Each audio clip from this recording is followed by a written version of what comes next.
எங்கள் ஏசப்பா கிட்ட எல்லாருமே கேட்குறாங்க, ஏன் மனம் திரும்பலைன்னா விட்டுருங்க, நீங்கள் ஏன் ஃபோர்ஸ் பண்ணுறீங்க அப்படி கேட்குறாங்க. உடனே அதுக்கு எங்கள் ஏசப்பா சொல்கிறாங்க, உங்கள்கிட்ட 100 ஆட்டுக்குட்டி இருக்குது, அதில் ஒரு ஆட்டுக்குட்டி வழி தவறி போச்சுன்னா நீங்கள் என்ன பண்ணுவீங்கன்னு, அது எப்படியாச்சும் தேடி கண்டுபிடிச்சி நான் அழைச்சிட்டு வருவேன் அப்படி சொல்கிறாங்க.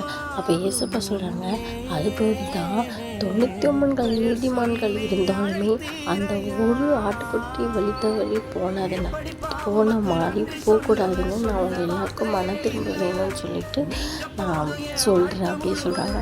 ஏசப்பா பார்த்தீங்களா, ஒருத்தர் கூட பரலோகத்துக்கு வராமல் இருக்கக்கூடாதுன்ட்டு அப்போவே நமக்கு எப்படி எல்லாத்தையும் சுவிசேஷத்தை பரப்பியிருக்கிறாங்க. நம்மளால் முடிஞ்ச சுவிசேஷத்தை நம்மளும் பரப்பணும், அது நம்மளோட கடமை. எல்லாத்துலேயுமே சொல்லியிருக்காங்க, வெளிப்படுத்தின விசேஷத்துலேருந்து எல்லாமே சொல்லியிருக்காங்க, இது நம்மளோட கடமை. ஸோ நீங்களும் எல்லாருக்கும் இயேசுவை பற்றி சொல்லுங்கள். ஆமீன்.